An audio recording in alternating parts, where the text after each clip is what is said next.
یہ سارے لشکر گزر گئے اور پھر ابو سفیان نے جان لیا اب ہماری خیر نہیں. ادھر آپ صلی اللہ علیہ وسلم نے مسلمانوں کو یہ خاص ہدایت دی کہ آج کے دن کوئی جنگ نہیں کی جائے گی. اتنے میں کسی نے آپ صلی اللہ علیہ وسلم کو کہا کہ حضرت سعد رضی اللہ تعالی عنہ کا تو ارادہ ہے مار دھاڑ کرنے کا. آپ نے فوراً حضرت سعد رضی اللہ تعالی عنہ سے جھنڈا لے لیا اور ان کے بیٹے کے ہاتھ میں دے دیا. یعنی اگر حضرت سعد کا ارادہ بنے بھی اب وہ کچھ نہیں کر سکتے تھے، اب وہ اپنے لشکر کے سردار نہیں ہیں. ادھر ابو سفیان بھاگتا ہوا مکہ پہنچا اور اپنے سارے مکہ والوں کو جمع کر کے زور زور سے کہنے لگا کہ قریش کے لوگوں، یہ محمد صلی اللہ علیہ وسلم تمہارے پاس اتنا بڑا لشکر لے کے آئے ہیں کہ مقابلے کی تو کوئی تاب ہی نہیں ہے. لہٰذا ابو سفیان کے گھر گھس جاؤ، جو گھس جائے گا اس کو امان ہے. ابو سفیان کی بیوی ہند جو کافی سخت دل والی عورت تھی، اس نے بڑھ کے اپنے خامن کی مونچھیں پکڑ لی غصے کے مارے اور لوگوں کو کہتی ہے کہ اس مشک جیسے آدمی کو جو چربی سے بھرا ہوا ہے آگے بڑھو اور مار دو، جس طرح کی یہ خبر لے کے آ رہا ہے. یعنی ایسی بدخبری لایا کہ اسی کو ہی پکڑ کے مارو. ابو سفیان نے کہا کہ لوگوں تمہاری بربادی ہو، دیکھو تمہاری جانوں کے بارے میں یہ عورت تمہیں دھوکے میں نہ ڈال دے، کیونکہ آپ صلی اللہ علیہ وسلم ایسا لشکر لائے ہیں کہ مقابلے کی کوئی تاب نہیں. اس لیے ابو سفیان کے گھر میں جو گھس جائے اسے امان ہے. لوگوں نے کہا اللہ تمہیں مارے، تمہارا گھر کہاں سے اتنا بڑا ہو گیا کہ جہاں سارے لوگ اس میں سما سکیں. اس پہ پھر ابو سفیان نے کہا کہ پھر آپ لوگ ایسے کریں، اپنے اپنے گھروں میں جو گھس کے دروازہ بند کر لے گا اس کو بھی امان ہے، اور تیسری صورت جو حرم میں داخل ہو جائے اس کو بھی امان ہے. ادھر آپ صلی اللہ علیہ وسلم نے لشکر کو مختلف حصوں میں بانٹ کے ان کے اوپر مختلف امیر کو مقرر کیا اور ہر ایک کو ہدایت کی کہ فلاں راستے سے آپ مکہ کی طرف داخل ہوں. حضرت خالد بن ولید کو فرمایا کہ مکہ کے زیریں حصے سے آپ داخل ہوں، اور اگر کوئی راستے میں آپ کو رکاوٹ پیش آئے تو اس کے ساتھ پھر آپ کو مقابلہ کرنا پڑے گا، یہاں تک کہ آپ صفا کی پہاڑی پہ مجھے آ کے ملیں. دوسری طرف حضرت زبیر رضی اللہ تعالیٰ عنہ کو لشکر کا ایک حصہ دیا اور کہا کہ مکہ کے بالائی حصے سے آپ داخل ہوں اور مقام ہجون میں جھنڈا گاڑ دیں. یہ کیا علامت ہے؟ مکہ فتح ہو گیا. اور حضرت زبیر رضی اللہ تعالیٰ عنہ آپ کے رشتہ دار تھے. قریش واقعی ایک قریش کے ہاتھوں گاڑے ہوئے جھنڈے پر ہی یقین کرتے کہ واقعی اب یہ شہر ان کے ہاتھوں سے نکل گیا ہے. اس کے بعد ابو عبیدہ رضی اللہ تعالیٰ عنہ کو پیادہ فوج کے ہمراہ کیا اور ان کو بتایا کہ بطن مکہ سے آپ آ کے مجھ کو ملیں. یہ تینوں لشکر اپنے اپنے طرف سے روانہ ہوئے. حضرت خالد رضی اللہ تعالیٰ عنہ کے مقابلے میں اکرمہ بن ابی جہل اور ان کے ساتھی آئے. معمولی سی جھڑپ ہوئی، 12 مشرک مارے گئے. اس کے بعد مشرکین میں ایک پریشانی کی لہر دوڑ گئی اور سب بھاگ بھاگ کے پناہ لینے کے لیے اپنے گھروں کی طرف بھاگے. صرف 2 مسلمان شہید ہوئے تھے، اور وہ بھی اس طرح کہ وہ اپنے لشکر سے بچھڑ کے اکیلے ہوئے اور ان کو مکہ کے چند غنڈہ نما لوگوں نے پکڑ کے مار ڈالا. سینٹر آف عرب فتح ہو رہا ہے، مکہ کی ایک مرکزی حیثیت ہے، اور صرف 12 مشرکین مارے گئے. کوئی ایسی جنگ نہیں ہے دنیا میں جہاں اس طرح بغیر خون بہائے اتنی بڑی فتح ہوئی ہو. اور یہ جو 12 بھی مارے گئے تھے وہ ان کی اپنی ایک ریزسٹنس تھی، اور وہ حملہ کرنے آئے تھے تو مارے گئے، ورنہ وہ بھی نہ مارے جاتے. آپ صلی اللہ علیہ وسلم ادھر مکہ میں داخل ہوئے. وہ شہر جس کو ڈبڈبائی ہوئی آنکھوں کے ساتھ الوداع کہا تھا، مجبور ہو کے نکلے تھے، آج اس شہر میں فاتح بن کے داخل ہو رہے ہیں، لیکن اس حال میں کہ سر مبارک عاجزی سے جھکا جا رہا ہے، داڑھی مبارک کے بال اونٹ کے کجاوے کو چھو رہے ہیں. اللہ کا شکر، اللہ کا عاجز بندہ مکہ میں داخل ہو رہا تھا. ایک عظیم فاتح، کوئی فاتح کبھی اس طرح نہیں داخل ہوتا اپنے مفتوح علاقے میں کہ سر جھکا جا رہا ہو اور اللہ تعالیٰ کا شکر زبان پہ ادا ہو. آپ بیت اللہ میں آئے، وہاں پہ اس وقت 360 کے قریب بت تھے. آپ نے آگے بڑھ کے انصار اور مہاجرین کے ہمراہ حجر اسود کو چوما، پھر بیت اللہ کا طواف کیا۔ ہاتھ میں ایک کمان تھی۔ بیت اللہ کے گرد اور اس کی چھت پر 360 بت تھے۔ ابراہیم اور اسماعیل علیہ السلام کے بنائے ہوئے اللہ کے گھر کے ساتھ یہ حال کر دیا تھا مشرکین نے کہ جہاں سے توحید کا کلمہ بلند ہوا تھا اسی جگہ پہ بتوں کی بھرمار تھی۔ آپ بتوں کو توڑتے جاتے اور یہ آیت پڑھتے جاتے، جاء الحق وزهق الباطل ان الباطل کان زہوقا، حق آ گیا اور باطل چلا گیا، باطل تو ہے ہی جانے والی چیز۔ اس کے بعد آپ صلی اللہ علیہ وسلم نے اپنے کمان اور ٹھوکروں سے بتوں کو گرایا اور وہ بت اپنے منہ کے بل گرتے چلے گئے۔ آپ نے طواف اپنی اونٹنی پہ بیٹھ کے فرمایا تھا، اور چونکہ آپ حالت احرام میں نہ تھے اسی لیے آپ نے صرف طواف پر ہی اکتفا کیا۔ طواف پورا ہونے کے بعد آپ صلی اللہ علیہ وسلم نے حضرت عثمان بن طلحہ رضی اللہ تعالیٰ عنہ کو بلوایا اور خانہ کعبہ کو کھولنے کے لیے کہا۔ آپ خانہ کعبہ میں داخل ہوئے۔ اندر ابراہیم اور اسماعیل علیہ السلام کی تصویریں بنی ہوئی تھیں اور فالگیری کے تیر تھے۔ ایک لکڑی کی بنی ہوئی کبوتری بھی پڑی ہوئی تھی وہاں پہ۔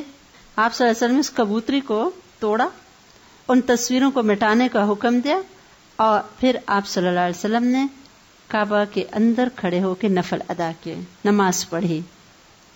اتنی دیر میں سب مکہ والے دم سادھے حرم میں بیٹھے ہوئے تھے کہ نہ جانے اب ہمارے ساتھ ہوتا کیا ہے، اور وہ سب کچھ جو وہ لوگ کرتے رہے تھے ان کی آنکھوں کے آگے پھر رہا تھا۔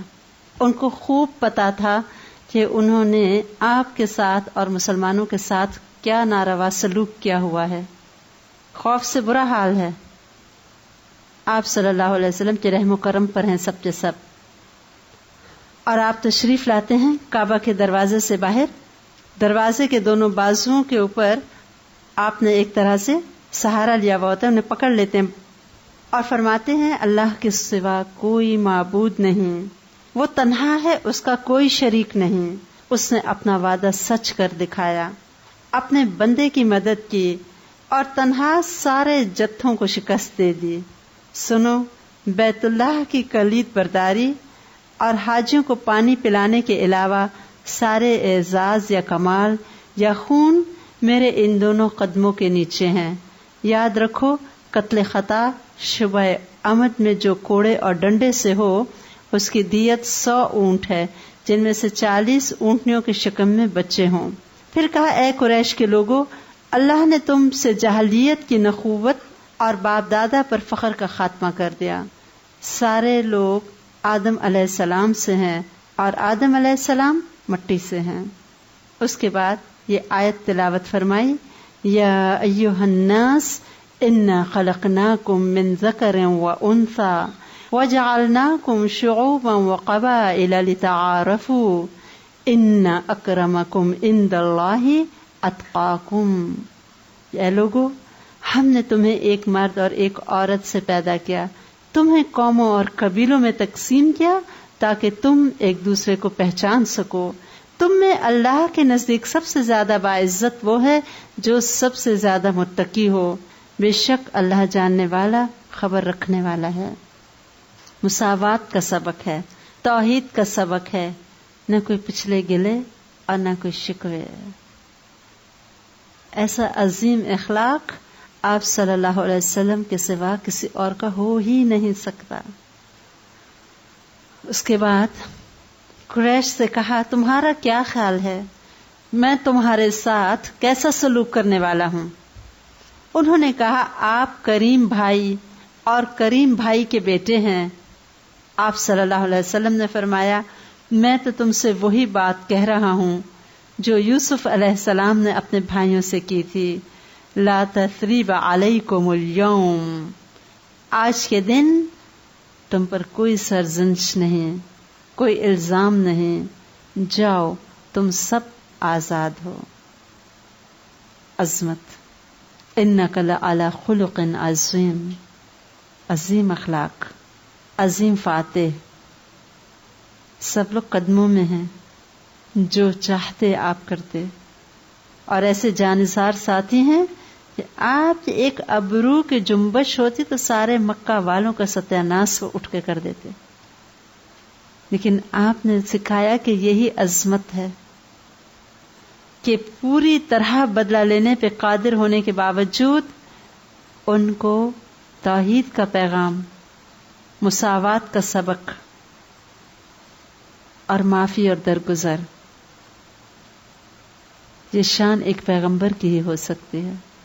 اور جب آپ نے اپنی ذات کے لیے کسی سے کوئی بدلہ نہ لیا تو صحابہ کرام نے بھی اسی عظمت کے راستے کو اپنایا، اور کسی نے کسی کو نہ کہا کہ تم نے ہمارے ساتھ کیا کیا کیا ہوا ہے۔ کسی نے آپ صلی اللہ علیہ وسلم سے پھر پوچھا کہ کیا آپ اب اپنے مکان پہ جائیں گے؟ تو اتنا کہا کہ وہ فلاں فلاں نے کہاں چھوڑا ہوگا ہمارے لیے ہمارا مکان، اور بس یہ کہہ کے ام ہانی کے گھر کی طرف گئے اور کعبے کی چابیاں واپس عثمان بن طلحہ رضی اللہ تعالیٰ عنہ کو دے دیں، اور کہا کہ یہ تمہارے پاس ہمیشہ کے لیے رہیں گی جب تک کہ تم سے وہ لوگ نہ چھین لیں جو ظالم ہوں گے۔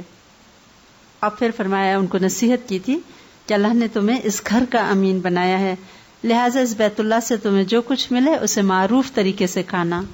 حالانکہ کہا جاتا ہے چچا عباس رضی اللہ تعالیٰ عنہ اور حضرت علی رضی اللہ تعالیٰ عنہ کی خواہش تھی کہ چونکہ یہ اعزاز پہلے انہی کے خاندان میں تھا لہٰذا یہ چابی ان کے خاندان کو دی جائے، لیکن آپ صلی اللہ علیہ وسلم نے واپس انہی کو دے دی۔ کعبے کی چھت پہ حضرت بلال رضی اللہ تعالیٰ عنہ کو حکم ہوا، اٹھو اور اذان دو۔ ایک غلام حبشی، اور اعزاز مل رہا ہے کعبے کی چھت پہ اذان دینے کا، اور اس کی وجہ ان کے دل کا وہ تقوی ہے۔ جو آیت پڑھی تھی ان اکرمکم عند اللہ اتقاکم، اس کا عملی ثبوت اب دیا جا رہا ہے، اور اتقاکم کو کہا جا رہا ہے اٹھو بلال کعبے کی چھت پہ اذان دو۔ اور ہزاروں سالوں بعد اب پھر کعبے کی چھت پہ اللہ اکبر کی آواز گونجی، کلمہ توحید گونجا۔ آپ صلی اللہ علیہ وسلم ام ہانی کے گھر تشریف لائے جو آپ صلی اللہ علیہ وسلم کی چچا زاد بہن تھی، حضرت علی رضی اللہ تعالیٰ عنہ کی بہن بھی تھی۔ ان کے گھر میں آپ آ کے آپ نے غسل کیا اور 8 رکعت نماز ادا کی۔ کچھ لوگ کہتے ہیں کہ یہ چاشت کی نماز تھی اور کچھ کہتے ہیں شکرانے کی نماز تھی۔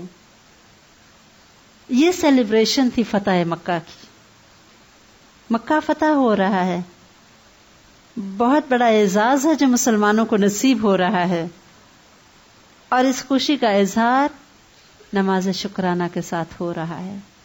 نہ کوئی ڈھول ہے، نہ کوئی دف ہے، نہ کوئی خوشیوں کے گونجے ہیں، نہ کوئی آوازیں ہیں، نہ کوئی چھلانگے ہیں، نو، ویری گریسفلی ایک گریس ہے۔ آپ دیکھیں اس سارے سین میں لوگوں سے خطاب ہوا ہے، پہلے کعبہ کے اندر نماز پڑھی، پھر لوگوں کو تھوڑی سی نصیحت، اور بہت مختصر خطبہ ہے جو آپ فتح مکہ پہ دے رہے ہیں، ایک ایک لفظ میں نے آپ کو سنایا۔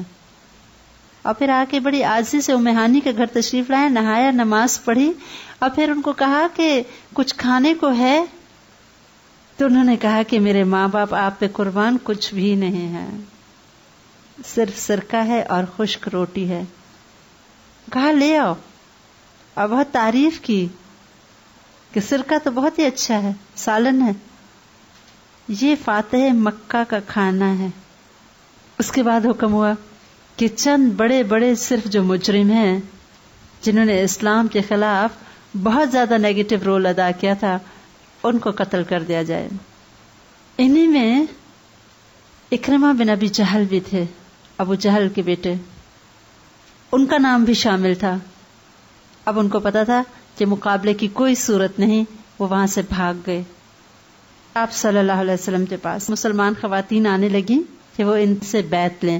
ابو سفیان کی بیوی ہند آپ کے پاس کھڑی ہے، یہ وہی تھی جس نے چچا حمزہ کا پیٹ مبارک چاک کروا کے ان کا کلیجہ تک چبانا چاہا تھا، اور آپ کے پاس کھڑی ہے، اور آپ اس کو کچھ نہیں کہتے۔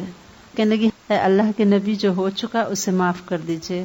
آپ صلی اللہ علیہ وسلم نے فرمایا اللہ تم کو معاف کرے، دعا دے رہے ہیں اس کو۔ اتنا بڑا دل تھا آپ صلی اللہ علیہ وسلم کا، حیرت ہوتی ہے.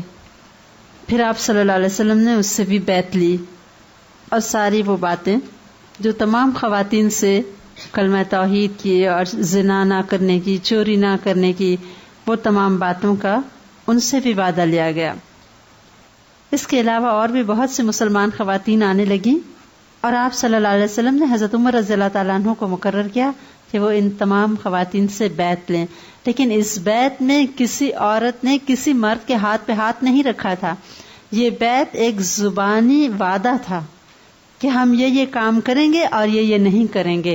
یعنی ڈوز اینڈ ڈونٹس کی ایک لسٹ تھی جو کہ اسلام میں ہے، ان کو پیش کی گئی اور اس پہ وہ وعدہ کر رہی تھی، اقرار کر رہی تھی کہ ہاں ہم اس پہ وعدہ کرتے ہیں. ان میں وحشی بھی آیا آپ صلی اللہ علیہ وسلم کے پاس، جس نے چچا حمزہ کو شہید کیا تھا. آپ صلی اللہ علیہ وسلم نے تھوڑا سا رخ موڑ لیا، دل نہیں کرتا تھا اس کا چہرہ دیکھیں جس نے ان کے چچا کو شہید کیا تھا. اس نے اسلام قبول کیا تو آپ نے فرمایا تھا بس میرے سامنے نہ آنا. کیوں؟ اس کے آنے سے بار بار پھر وہ زخم تازہ ہو جاتا، پھر وہ یاد تازہ ہو جاتی تھی. لہذا وہ بھی کہتے ہیں کہ پھر میں سامنے نہیں آتا تھا اور ہمیشہ اس میں رہتا تھا کہ کوئی کام ایسا کر لوں کہ وہ کفارہ ہو جائے حمزہ کے قتل کا. اور پھر جنگ یمامہ میں مسلمہ کذاب کو بھی انہوں نے مارا تھا. ادھر سے انہوں نے نشانہ لے کے برچھی ماری تھی اور ادھر سے ایک مسلمان نے تلوار چلائی تھی اور دونوں بار اس پہ اکٹھے ہوئے تھے. کچھ کہتے تھے کہ وحشی نے اس کو مارا ہے اور کچھ کہتے تھے دوسرے نے. بہرحال وحشی کہتے تھے کہ مجھے مسلمہ کذاب کو مارنے کے بعد یوں لگا گویا میں نے حضرت حمزہ رضی اللہ تعالیٰ عنہ کے قتل کا کفارہ ادا کیا ہے، کیونکہ مسلمہ کذاب وہ تھا جس نے جھوٹی نبوت کا دعویٰ کیا تھا آپ صلی اللہ علیہ وسلم کے بعد، اور ایک بہت شدید جنگ کے بعد آخرکار وہ مارا گیا تھا.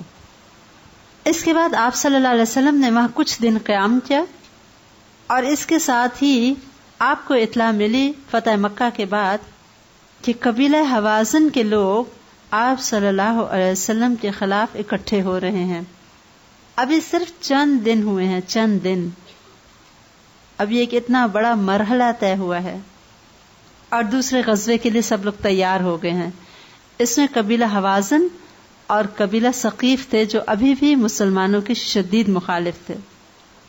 آپ صلی اللہ علیہ وسلم پھر ایک لشکر لے کے نکلے. اب کے جو لوگ فتح مکہ کے بعد مسلمان ہو چکے تھے ان کے دل میں اب یہ بڑا شوق تھا کہ ہم بھی کسی غزوے میں شامل ہوں. ہوتے ہوتے لشکر 12,000 کا ہو گیا اور مسلمانوں کو اپنی کثرت بہت اچھی لگی کہ پہلے تو ہم اتنے تھوڑے ہوتے تھے اور جیت جاتے تھے، اب تو ہم بہت زیادہ ہیں اور اسلحہ بھی ہے تو کوئی مسئلہ ہی نہیں. یہی بات تو اللہ تعالیٰ کو پسند ہے. انسان اپنی تعداد پہ، اپنے زور پہ، اپنے دنیاوی اسباب پہ فخر کرے، اعتماد کرے اور اللہ کی مدد سے غافل ہو جائے.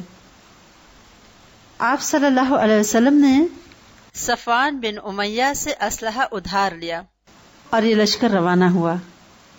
ادھر مخالف قبائل نے یہ سوچا کہ ہمیں پوری طرح سے جانا چاہیے، ہر چیز ساتھ لے کے، تاکہ ہم بے جگری سے لڑیں، یعنی اپنی عورتوں کو بھی، اپنے مال مویشیوں کو بھی، تاکہ ہمیں پتا ہوگا کہ سب ہمارے ساتھ ہیں، اگر ہم ہار گئے تو سب کچھ مسلمان لے لیں گے. لہٰذا انہوں نے کیا کیا، جتنے اونٹ تھے اور جتنی بکریاں اور بچے اور عورتیں سب کو ساتھ لیے چلے. ہزاروں اونٹ تھے، 20,000 اونٹ، 40,000 بکریاں. اندازہ کیجئے جتنا لشکر تھا اس سے زیادہ پیچھے جانور آ رہے ہیں اور ایک شور تھا ان کے جانوروں کا. ادھر مسلمان کہتے تھے کہ ہم تو انشاءاللہ جیتیں گے. ادھر ان قبائل کا ایک سمجھدار آدمی ان کو سمجھا رہا تھا اور کہتا تھا دیکھو ایسا مت کرو، تم لوگ یہ جنگ مت کرو، اگر تم لوگوں نے شکست کھائی تو مال اور مویشی اور گھر والے سارے ہاتھ سے جائیں گے اور تم لوگ رسوا ہو جاؤ گے. اور وہ کہتے تھے یہ تو بڈھا ہے، اس کی تو عقل ماری گئی، یعنی ہمارا تو فیصلہ بہت اچھا ہے. مسلمانوں نے جب جنگ شروع کی تو ان کو اندازہ نہیں تھا کہ ان لوگوں نے گھاٹیوں میں اور پہاڑوں میں اپنے ماہر تیر انداز چھپائے ہوئے ہیں. جب مسلمان ایک گھاٹی میں سے اندر داخل ہوئے تو ان کے تیر اندازوں نے اس طرح تاک تاک کے مسلمانوں کے گھوڑ سواروں پہ اور فوجیوں پہ تیر اندازی کی کہ مسلمان گھبرا اٹھے اور بہت جلد ان تیروں کی بوچھاڑ سے تتر بتر ہونا شروع ہو گئے. یہ بڑے ماہر تیر انداز تھے، ان کا نشانہ خطا نہیں جاتا تھا. ایسے میں مسلمان پریشانی کے عالم میں ادھر ادھر ہونے لگے.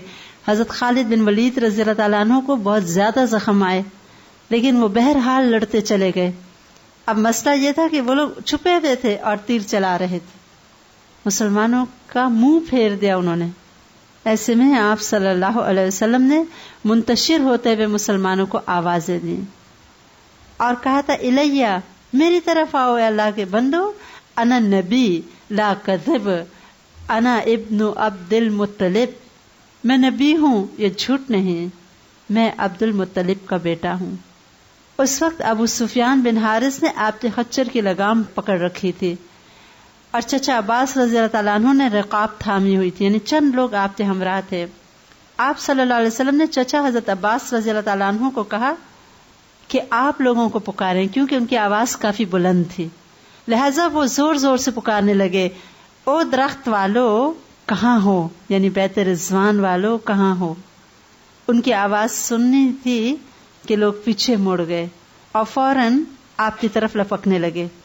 کہتے ہیں وہ اپنے اونٹوں کو موڑنا چاہ رہے تھے، جب اونٹ مڑتے نہیں تھے تو اونٹوں پر سے چھلانگ مار مار کے آپ صلی اللہ علیہ وسلم کے پاس وہ بھاگتے چلے آئے. اس کے بعد انصار کی پکار شروع ہوئی، او انصاریو او انصاریو، انصار جمع ہونا شروع ہو گئے. اسی طرح سارے مل کے جمع ہوئے اور پلٹ کے انہوں نے ایک بھرپور حملہ کیا اور آخرکار دشمنوں کی قوت ٹوٹتی چلی گئی. آپ صلی اللہ علیہ وسلم نے اس جنگ میں بھی مٹھی بھر مٹی سارے لشکر کی طرف پھینک کے کہا شاہت الوجوہ، اور اس کے بعد سے جنگ کا نقشہ بدلنا شروع ہو گیا. دشمن کی ہمت ٹوٹنے لگی. ثقیف کے تقریباً 70 لوگ قتل کر دیے مسلمانوں نے. جتنا مال مویشی تھا اور عورتیں سب مسلمانوں کے ہاتھ میں آ گئے. اور اسی کی طرف اللہ تعالیٰ نے اپنے قول میں اشارہ فرمایا قرآن پاک میں، وَيَوْمَ حُنَيْنٍ اذ اعجبتکم کثرتکم فلم تغن عنکم شیئا وضاقت علیکم الارض بما رحبت ثم ولیتم مدبرین ثم انزل اللہ سکینتہ علی رسولہ وعلی المؤمنین وانزل جنودا لم تروها وعذب الذین کفروا وذلک جزاء الکافرین. اور اللہ نے حنین کے دن تمہاری مدد کی جب تمہاری کثرت نے تم کو غرور میں ڈال دیا تھا، پھر وہ تمہارے کچھ کام نہ آئی اور زمین کشادگی کے باوجود تم پہ تنگ ہو گئی، پھر تم لوگ پیٹ پھیر کر بھاگے. پھر اللہ نے اپنے رسول اور مومنوں پہ سکینت نازل فرمائی اور ایسا لشکر نازل کیا جسے تم نے نہیں دیکھا اور کفر کرنے والوں کو سزا دی، اور یہی کافروں کا بدلہ ہے. یعنی اس جنگ میں بھی اللہ کی غیبی قوت آئی تھی، مدد آئی تھی. اور اس میں بھی کچھ قاصد جو تھے ثقیف کے، انہوں نے کہا تھا کہ ہم نے دیکھے تھے کچھ ایسے لوگ جو کہ مختلف سے گھوڑوں پہ سفید سی شکلوں والے تھے، یعنی وہی حلیہ فرشتوں کا بیان کرتے تھے جو کہ بدر کے فرشتوں کے بارے میں آتا ہے. تو اللہ نے کہہ دیا کہ اس نے مدد بھیجی اور ایسے لشکر بھیجے جو تمہیں نظر نہیں آتے. اب مال غنیمت مسلمانوں کے ہاتھوں میں آیا، اور جیسے میں نے آپ کو پہلے بھی بتایا 6,000 قیدی، 24,000 اونٹ، 40,000 سے زائد بکریاں، 4,000 اوقیہ چاندی، یعنی 1,60,000 درہم کے قریب چاندی تھی جو کہ مسلمانوں کے ہاتھ آئی. آپ صلی اللہ علیہ وسلم نے فی الحال اس مال کو تقسیم نہیں کیا، اس پہ ایک صحابی کو مقرر کیا کہ حفاظت فرمائیں، اور ابھی مال غنیمت کی تقسیم کو روک دیا. اور اس کے پیچھے حکمت یہ تھی کہ ہو سکتا ہے کچھ لوگ جن کے دل تھوڑے سے اسلام کی طرف مائل ہیں، پھر اتنے مال غنیمت کی تقسیم کو دیکھ کے وہ بھی آ جائیں اور ہمارے ساتھ شامل ہو جائیں. انہی قیدیوں میں شیمہ بنت حارث بھی تھیں، آپ صلی اللہ علیہ وسلم کی وہ رضائی بہن جب آپ چھوٹے سے تھے وہ آپ کو گود میں کھلایا کرتی تھیں. اور آپ صلی اللہ علیہ وسلم نے ان کو ایک مرتبہ زور سے دانتوں سے شانے پہ کاٹ لیا تھا۔ ڈاکٹر حمید اللہ کہتے ہیں کہ وہ نشان شیما کے حق میں اچھے ہی ثابت ہوئے، کیونکہ انہوں نے آ کے آپ صلی اللہ علیہ وسلم کو بتایا کہ میں آپ کی بہن ہوں، اور نشان کے طور پہ کندھے کا وہ زخم دکھایا۔ تب آپ صلی اللہ علیہ وسلم نے ان کو اس علامت سے پہچانا، ان کی بہت قدر و عزت کی، اپنی چادر بچھائی، اس پہ بٹھایا، اور احسان فرماتے ہوئے انہیں ان کی قوم میں واپس کر دیا۔ اور نہ صرف ان کو بلکہ اس قبیلے کے بہت سے لوگوں کو آزاد کر دیا گیا کہ وہ آپ صلی اللہ علیہ وسلم کے رضاعت کے وجہ سے رشتہ دار ہیں۔ تو اس رضاعت کا احسان کا بدلہ بھی چکا دیا گیا، ان لوگوں کو قید سے احسان کے طور پہ آزاد کیا گیا۔ اب جو لوگ شکست کھا کے بھاگے تھے، وہ لوگ یعنی حوازن اور ثقیف کے لوگ اپنے کمانڈر کے ہمراہ طائف کی طرف بھاگے، اور طائف کے قلعے میں اپنے آپ کو بند کر کے اس کا دروازہ بند کر دیا۔ طائف 3000 فٹ کی بلندی پہ واقع ہے، بہت سرسبز و شاداب علاقہ، باغات، اور جبکہ دیگر ارد گرد کے علاقوں میں خشک سالی ہوتی، طائف میں یہ ہریالی برقرار رہتی، اور اس کی وجہ وہ چشمے تھے جو کہ طائف کے اندر ہی تھے، اور ان چشموں سے طائف والوں نے زمین دوز نہریں نکالی ہوئی تھیں جو کہ ان کے علاقوں کو سیراب کیا کرتی تھیں۔ اس کے ساتھ ہی طائف کا بڑا مضبوط قلعہ تھا، اندر کھانا پینا بھی تھا، وہ لوگ آرام سے قلعہ بند ہو گئے۔ آپ صلی اللہ علیہ وسلم 1000 فوج کا ہراول دستہ لے کے طائف کی طرف روانہ ہوئے۔ اس اثناء میں آپ صلی اللہ علیہ وسلم نے صحابہ کرام کو منجنیق چلانے کی، اس کے استعمال کرنے کی بھی ٹریننگ دلوا دی ہوئی تھی، یعنی یہ ایک توپ نما آلہ ہوتا تھا جس سے گولے برسائے جاتے تھے۔ مسلمانوں نے دبابہ کا استعمال بھی اس محاصرے میں کیا۔ دبابہ لکڑی کا یوں سمجھے کہ ٹینک ٹائپ کی چیز ہوتی تھی، اور اس کے اندر مسلمان گھس کے پھر آگے بڑھے تاکہ طائف کی دیوار کو جا کے توڑ کے شگاف بنایا جا سکے اور فوج اندر گھس سکے۔ لیکن طائف والوں نے بھرپور مدافعت کی، اور انہوں نے دبابہ کے اوپر جو لگے ہوئے چمڑے کے ٹکڑے تھے جو میخوں سے لگے ہوئے تھے، ان پہ وہ لوگ لوہا گرم کر کے برسا رہے تھے، جس کی وجہ سے اس دبابہ کے وہ جو میخیں تھی گرم ہوئی، اس پہ لگا ہوا چمڑا پگھلنے لگا، اور آخرکار نیچے سے مسلمانوں کو نکلنا پڑا، اور جوں ہی وہ نکلے انہوں نے تیر برسانا شروع کر دیا۔ اس طرح انہوں نے مسلمانوں کی پیش قدمی کو روکے رکھا۔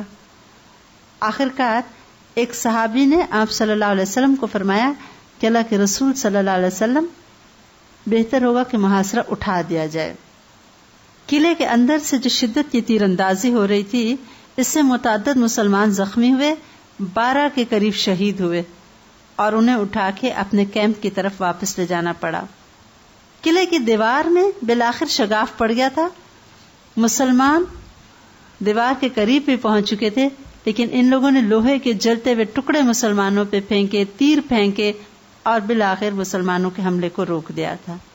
آپ صلی اللہ علیہ وسلم نے جنگی حکمت عملی کے تحت حکم دیا کہ ان کے انگور کے درختوں کو کاٹ کے جلا دیا جائے، یعنی ان کا ایک نقصان ہوگا، ان کو اپنی زراعت پھل بہت عزیز تھے۔ لیکن ثقیف والوں نے اللہ کا اور رشتہ داری کا واسطہ دے کے آپ کو کہا کہ آپ یہ حکم منسوخ کر دیں۔ ادھر دشمن بنے بیٹھے ہیں، ادھر رشتہ داری کے واسطے دے کے اپنے آپ کو مالی نقصان سے محفوظ کر رہے ہیں، اور آپ صلی اللہ علیہ وسلم تو رحمت للعالمین تھے۔ آپ نے ان کی بات مان لی، اور نہ ان کے درختوں کو کاٹا گیا اور نہ ہی کوئی اس طرح کا ان کو نقصان دیا گیا۔ آپ صلی اللہ علیہ وسلم نے ایک اور انسینٹیو دیا ان کو کہ جو کوئی طائف کے قلعے سے نکل کے مسلمانوں کے پاس آ جائے گا اس کو امان دے دی جائے گی، اور کہا کہ اگر کوئی غلام ہوگا تو وہ آزاد ہو جائے گا۔ یہ سنتے ہی 23 آدمی قلعے سے نکل کے مسلمانوں کو آ ملے۔ تو آپ ہر طرح کی اسٹریٹجی یوز کر رہے تھے، لیٹسٹ ٹیکنالوجی بھی یوز کر رہے تھے، ان کے اوپر نفسیاتی دباؤ بھی ڈال رہے تھے، ان کے اقتصادی نقصان کا ان کو پریشر دے کے کہ ان کے درخت کاٹ دو، ان کے انگوروں کو کاٹ دو، اور تیسری بات ان کے لوگوں کو کہا کہ جو باہر آ جائے گا اگر غلام ہے تو آزاد ہو جائے گا۔ اس طرح کچھ لوگ ان کے باہر آ گئے۔ اس پہ آخرکار آپ صلی اللہ علیہ وسلم نے یہ مشورہ نوفل کا قبول کیا، جنہوں نے کہا تھا کہ لومڑی اپنے بھٹ میں گھس گئی ہے، اگر آپ اس پہ ڈٹے رہے تو پکڑ لیں گے، اور اگر چھوڑ کے چلے گئے تو وہ آپ کا کچھ نہیں بگاڑ سکتے. یعنی آپ چاہیں تو محاصرہ طویل کر دیں، لیکن اگر آپ واپس بھی چلے گئے تو اب یہ لوگ آپ کو کوئی نقصان نہیں دے سکتے. آپ نے محاصرہ اٹھایا اور واپس چل پڑے. اور آپ فرما رہے تھے آئیبون تائیبون عابدون لربنا حامدون، ہم پلٹنے والے، توبہ کرنے والے، عبادت گزار، اپنے رب کی حمد کرنے والے ہیں. ایسے میں کسی نے کہا کہ اللہ کے رسول صلی اللہ علیہ وسلم آپ ثقیف پر بددعا کریں، کیونکہ یہ وہی طائف ہے نا جس میں آپ کو اتنا مارا گیا تھا، لہو لہان کر دیا گیا تھا. آپ نے فرمایا اے اللہ ثقیف کو ہدایت دے اور انہیں لے آ. پازیٹیو ہمیشہ اپروچ رہی. بددعا دے سکتے تھے، مسلمان پھر شہید ہوئے، اتنا زیادہ وہ مقابلہ کر رہے تھے، نقصان دے رہے تھے، تکلیف دے رہے تھے. اللہ نے ان کو کچھ عرصے بعد وہ آئے، انہوں نے اسلام بھی قبول کیا، اور پھر انہی کی اولادوں میں سے بہت بڑے بڑے مسلمان نامور اٹھے جنہوں نے اسلام کو پھیلایا. اب آپ واپس پلٹے جہاں پر آپ نے مال غنیمت چھوڑا ہوا تھا، بھر بھر کے آپ نے مسلمانوں میں مال غنیمت تقسیم کیا کھلے دل سے. ایسے میں ابو سفیان آیا اور آپ صلی اللہ علیہ وسلم نے اس کو 100 اونٹ دیے. 100. وہ کہنے لگا اور میرا بیٹا معاویہ، آپ نے 100 اونٹ اس کے لیے دے دیے. تو کہتے میرا بیٹا یزید، آپ نے 100 اونٹ مزید اس کو عطا کر دیے. 300 اونٹ تنہا ابو سفیان کو ملے، اور 18 کلو چاندی، 6 کلو پر پرسن. اور یہ کیوں دے رہے تھے؟ یہ تالیف قلب ہو رہی ہے. یہ نئے نئے لوگ مسلمان ہوئے ہوئے تھے، ان کے دلوں کو جیتنا ضروری تھا. خالص اہل ایمان کو مال کی اتنی ضرورت نہیں تھی، اگرچہ دنیاوی طور پہ ضرورت تھی، لیکن ان کے دل اس طرح سے نہیں تھے ابھی مال کی محبت میں گرفتار. لیکن جو لوگ نو مسلم تھے ان کو ایک بہت بڑا انسینٹو تھا کہ دیکھو اسلام میں آتے ہی اللہ تعالیٰ نے مال سے بھی تمہاری مدد کی. اسی طرح حکیم بن حزام رضی اللہ تعالیٰ عنہ کو بھی 100 اونٹ عطا فرمائے. اس نے مزید 100 اونٹوں کا سوال کیا تو آپ نے اس کو مزید 100 اونٹ بھی دے دیے. اور حکیم بن حزام کے تو مسلمانوں کے ساتھ ایک محبت اور ہمدردی کا شروع سے رویہ تھا. اسی طرح صفوان بن امیہ کو 100 اونٹ دیے، پھر مزید 100 اونٹ دیے، اور پھر مزید 100 اونٹ دیے، یعنی اس کو بھی 300 اونٹ دیے. چونکہ شاید آپ کو یاد ہوگا کہ صفوان بن امیہ بھی ان لوگوں میں سے تھا جنہوں نے اسلام کی بہت مخالفت کی تھی. اب اس کو بھی پوری طرح سے اسلام کی طرف مائل کرنا تھا.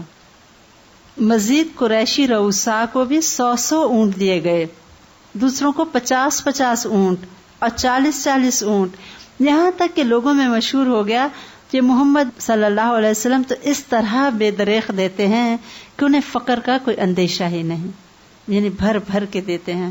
اور لوگ آپ کے پیچھے پڑ گئے مال لینے کے لیے. ایک بدو آپ پہ ٹوٹ پڑا، حتیٰ کہ آپ کو ایک درخت کی جانب پناہ لینے پہ اس نے مجبور کر دیا. آپ کی چادر مبارک تک درخت میں پھنس گئی. آپ نے فرمایا لوگوں میری چادر تو دے دو، اور کہا اس ذات کی قسم جس کے ہاتھ میں میری جان ہے، اگر میرے پاس تہامہ کے درختوں کی تعداد میں بھی چوپائے ہوتے میں انہیں تم پہ تقسیم کر دیتا، اور پھر تم مجھے بخیل نہ پاؤ گے، بزدل نہ پاؤ گے، اور نہ ہی چھوٹا. یعنی نہ میں بخیل ہوں، نہ بزدل ہوں، نہ چھوٹا. آپ نے سب کچھ کھڑے کھڑے لوگوں کے اندر بانٹ دیا. اس کے بعد جب دیکھا گیا فوج پہ جب مال غنیمت تقسیم ہوا، ایک فوجی کے حصے میں 4 اونٹ اور 40 بکریاں آئیں، اور جو شاہ سوار تھا اسے 12 اونٹ دیے گئے اور 120 بکریاں ملیں. یعنی وہ زیادہ ایفرٹ کرتا ہے نا، یعنی مال بھی لگاتا ہے، جان بھی لگاتا ہے. اس لیے ایک یہ تقسیم کا اصول بھی آپ صلی اللہ علیہ وسلم نے مقرر کر دیا کہ گھوڑے سوار کا حصہ زیادہ ہے، پیدل کا اتنا ہے، اور اس طرح مختلف وجوہات کی وجہ سے حصے پراپرلی مقرر کیے گئے. تقسیم میں بہت سے مسلمانوں کو تو کوئی تکلیف نہ ہوئی، چند لوگوں کے دلوں میں تھوڑا سا خیال آ گیا، اور انصار کے کچھ لوگ آپس میں کہنے لگے کہ اب جب یہ مکہ فتح ہو گیا ہے تو یہ اب اپنے لوگوں کو مال دے رہے ہیں. یہ باتیں آپ صلی اللہ علیہ وسلم کے کانوں تک پہنچی. آپ نے حضرت سعد رضی اللہ تعالیٰ عنہ کو بلوایا اور بتایا اور کہا، اے سعد، اس بارے میں تمہارا کیا خیال ہے؟ انہوں نے کہا، اللہ کے رسول صلی اللہ علیہ وسلم، میں بھی تو اپنی قوم کا ہی ایک آدمی ہوں۔ آپ نے فرمایا، اچھا، تم اپنی قوم کو جمع کرو۔ کچھ مہاجرین بھی آ بیٹھے انصار کے ساتھ۔ پھر آپ نے اللہ کی حمد و ثنا کی اور کہا کہ لوگوں، یہ کیا باتیں میرے علم میں آئی ہیں اور یہ کیا ناراضگی ہے جو جی میں تم نے مجھ پہ محسوس کی؟ کیا ایسا نہیں کہ میں تمہارے پاس اس حالت میں آیا تھا کہ تم گمراہ تھے، اللہ نے تمہیں ہدایت دی، تم محتاج تھے، اللہ نے تمہیں غنی کیا، باہم دشمن تھے تم، اللہ نے تمہارے دل جوڑے۔ لوگوں نے کہا، کیوں نہیں، اللہ اور اس کے رسول کا بڑا فضل و کرم ہے۔ آپ نے فرمایا، انصار کے لوگوں، مجھے جواب دو۔ جواب کیوں نہیں دیتے؟ انہوں نے کہا، اللہ کے رسول صلی اللہ علیہ وسلم، بھلا ہم کیا جواب دیں؟ آپ نے فرمایا، دیکھو، خدا کی قسم، اگر تم چاہو تو کہہ سکتے ہو اور سچ ہی کہو گے اور تمہاری بات سچ ہی مانی جائے گی کہ آپ ہمارے پاس اس حالت میں آئے کہ آپ کو جھٹلایا گیا تھا، ہم نے آپ کی تصدیق کی، آپ کو بے یار و مددگار چھوڑا گیا تھا، ہم نے آپ کی مدد کی، آپ کو دھتکارا گیا تھا، ہم نے آپ کو ٹھکانہ دیا، آپ محتاج تھے، ہم نے آپ کی غمخواری اور غم گساری کی۔ اے انصار کے لوگوں، تم اپنے دل میں دنیا کی اس عارضی دولت کے لیے ناراض ہو گئے جس کے ذریعے میں نے لوگوں کا دل جوڑا تھا تاکہ وہ مسلمان ہو جائیں اور تم کو تمہارے اسلام کے حوالے کیا تھا۔ اے انصار، کیا تم اس بات پہ راضی نہیں کہ لوگ تو اونٹ اور بکریاں لے جائیں اور تم اللہ کے رسول صلی اللہ علیہ وسلم کو لے کے اپنے گھروں میں پلٹو؟ اس ذات کی قسم جس کے ہاتھ میں محمد کی جان ہے، اگر ہجرت نہ ہوتی تو میں بھی انصار کا ہی ایک فرد ہوتا۔ اگر سارے لوگ ایک راستے پہ چلیں اور انصار دوسری راہ پہ، تو میں انصار کی راہ پہ ہی رہوں گا۔ اور فرمایا، اے اللہ، رحم فرما انصار پر، ان کے بیٹوں پر اور ان کے بیٹوں کے بیٹوں پر۔ آپ صلی اللہ علیہ وسلم کا خطاب سن کے صحابہ کرام اتنا روئے کہ ان کی داڑیاں تر ہو گئیں اور کہنے لگے، ہم راضی ہیں کہ ہمارے حصے اور نصیب میں اللہ کے رسول صلی اللہ علیہ وسلم ہو۔ وہ دولت تو کچھ بھی نہیں تھی نا اللہ کے رسول کے آگے، کیا حیثیت تھی اس کی۔ اور فتح مکہ کے بعد بھی انصار کو یہ اندیشہ ہوا کہ اب تو ان کا اپنا شہر فتح ہو گیا ہے، ایسے نہ ہو کہ یہیں رہ جائیں۔ آپ صلی اللہ علیہ وسلم نے کہا تھا، کیا یہ باتیں جو میں نے سنی ایسے ہی کہہ رہے تم لوگ؟ انہوں نے اقرار کیا کہ ہاں، ہمیں فکر ہے۔ تب آپ نے فرمایا تھا، میرا جینا اور میرا مرنا تمہیں لوگوں کے ساتھ ہے، اور جو وعدہ آپ نے ان کے ساتھ بیعت عقبہ اولیٰ اور ثانیہ میں کیا تھا کہ تمہارے ہی ساتھ رہوں گا، واپس نہیں پلٹوں گا، وہ آپ نے آخری سانس تک نبھایا، اور آپ صلی اللہ علیہ وسلم مدینہ منورہ میں ہی دفن ہوئے۔ یعنی یہ بھی وصیت نہ کی کہ مجھے مرنے کے بعد ہی کم از کم میرے آبائی شہر میں لے جانا، جینا مرنا کا تو ساتھ ہے۔ اور انہوں نے بھی وعدہ نبھایا اور آپ نے بھی وعدہ نبھایا، اور آپ سے بڑھ کے کون بھلا وعدہ نبھانے والا تھا۔ واپسی پہ پھر آپ صلی اللہ علیہ وسلم نے عمرہ کیا، اور پھر مکہ کی فتح کے بعد اب آپ نے اس شہر کو اپنی خوشی سے چھوڑ دیا، اس وعدے کی وجہ سے جو انصار سے کر چکے تھے، دوبارہ مدینہ منورہ لوٹ آئے۔ 9 ہجری کے قریب کئی اہم واقعات ہوئے، جن میں سے ایک اہم واقعہ غزوہ تبوک ہے۔ ایک اور اہم واقعہ یہ کہ آپ صلی اللہ علیہ وسلم نے زکوٰۃ کا ایک پورا سسٹم قائم کیا، عمال مقرر کیے، علاقے تقسیم کیے، کون کہاں جائے گا، کس طرح لوگوں سے وصولی ہوگی۔ اور اس سارے مدنی پیریڈ کے دوران آپ صلی اللہ علیہ وسلم نے مزید انتظامی کام بہت کیے تھے، مردم شماری ہو چکی تھی، ایگزیکٹلی پتا تھا کہ کس قبیلے میں کتنے لوگ ہیں، زکوٰۃ کا پتا تھا کہ کہاں سے کتنی آنی ہے، عمال کو مقرر کیا تھا، عمال کی اخلاقی تربیت کی تھی، اور پورا ایک سسٹم تھا، وہ ساری زکوٰۃ آتی تھی اور ایک سینٹر میں جمع کرائی جاتی تھی۔ اور اسی میں وہ مشہور واقعہ ہے کہ ایک صحابی ایک قبیلے سے زکوٰۃ لے کے لوٹا اور ساتھ بہت سے تحائف بھی تھے، تو کہتے ہیں کہ یہ لیجئے، یہ وہ مال ہے جو زکوٰۃ میں سے آیا ہے، اور یہ تو تحائف میرے ہیں، لوگوں نے مجھے دیے ہیں۔ تو آپ صلی اللہ علیہ وسلم ممبر پہ کھڑے ہوئے تھے، خطبہ دیا تھا، اور مفہوم ہے کہ کہا تھا کہ اگر تم لوگ اپنے گھر میں بیٹھے ہوتے تو کیا تب بھی تم لوگوں کو یہ تحائف ملتے؟ یعنی یہ اگر تم ایک سرکاری نمائندے کی حیثیت سے گئے ہو تو وہ انہوں نے تمہیں دے دیے، اور اگر یہ رکھ لیے جاتے تھے رشوت کی ایک شکل ہوتی، لہٰذا آپ صلی اللہ علیہ وسلم نے رشوت کا دروازہ ہی بند کر دیا. پہلی سٹیج پہ ہی آپ نے چیک کر دیا اور کہا اگر تم اپنی ماں کے گھر بیٹھے ہوتے تو تمہیں یہ تحائف ملتے، یعنی کوئی تمہاری ذاتی واقفیت کی وجہ سے تو نہیں ملے. اسی لیے اس قسم کے تحائف کو منع کر دیا گیا تاکہ کبھی کوئی رشوت نہ لے اس طرح کی آڑ لے کے کہ یہ تو تحفہ ہے. ایک غم آپ صلی اللہ علیہ وسلم کو اس دوران اور ملا، اور وہ تھا اپنی بڑی بیٹی حضرت زینب رضی اللہ تعالی عنہ کی وفات کا صدمہ. وہ جو مدینہ منورہ کی طرف آتے ہوئے زخمی ہوئی تھی اور حمل ضائع ہوا تھا، اس کے بعد سے ان کے اندر کوئی ایسا مرض ہو چکا تھا کہ بالآخر وہ بیمار ہوئی اور فوت ہو گئیں. حضرت ام کلثوم رضی اللہ تعالی عنہا بھی اب فوت ہو گئیں. تینوں بیٹیاں آپ صلی اللہ علیہ وسلم کی عین جوانی کے عالم میں ایک کے بعد ایک فوت ہوئیں. سب بچوں کے غم دیکھے سوائے حضرت فاطمہ رضی اللہ تعالی عنہا کے. کچھ اپنے نواسوں کی بھی ڈیتھ کو دیکھا. ایک مرتبہ مسجد نبوی میں بیٹھے ہوئے تھے، آپ کی بیٹی نے پیغام بھیجا کہ جلدی آئیے، بچہ بہت بیمار ہے. صحابہ کرام کے ہمراہ جب گھر تشریف لائے تو صحابہ کرام فرماتے تھے وہ بچہ بالکل ہڈیاں اور چمڑا رہ گیا تھا اور آخری سانسوں پہ تھا. تو آپ صلی اللہ علیہ وسلم نے جب اس بچے کو دیکھا تھا تو آنسو مبارک بہہ پڑے تھے اس بچے کی حالت کو دیکھ کے. تو ایک صحابی نے کہا تھا کہ آپ روتے ہیں؟ تو فرمایا تھا ہاں، یہ آنسو دل کی نرمی سے ہیں. یعنی رونا ناپسندیدہ نہیں، ایک قدرتی جو جذبات ہیں ان کو اللہ تعالیٰ نے منع نہیں کیا. روئے تھے. اس بچے نے پھر آخری ہچکیاں لی آپ کے سامنے اور فوت ہو گئے. ساری زندگی کے معاملات چل رہے تھے، دکھ بھی سکھ بھی، کہیں فتح ہو رہی ہے، کہیں کسی کا انتقال ہو رہا ہے، کہیں نظام قائم کیے جا رہے ہیں، ساتھ ساتھ لوگوں کی اخلاقی تربیتیں ہو رہی ہیں. اور ساتھ ہی خبر آتی ہے کہ روم کے بادشاہ ہرقل نے ایک بہت بڑے حملے کی تیاری کر لی ہے. آپ صلی اللہ علیہ وسلم کو خبر ملی، شدید گرمی، قحط سالی، کھجوروں کے پکنے کا وقت تھا، فصلوں کے پکنے کا وقت تھا. امپاسبل تھا ان حالات میں مدینہ منورہ سے شام کی سرحد کی طرف جانا، جو کہ بہت ہی دور کا سفر تھا اور حالات اتنے مشکل. اور آپ صلی اللہ علیہ وسلم نے جہاد کے لیے لوگوں کو پکارا، اور اس کو جیش الاسرہ بھی کہا جاتا ہے.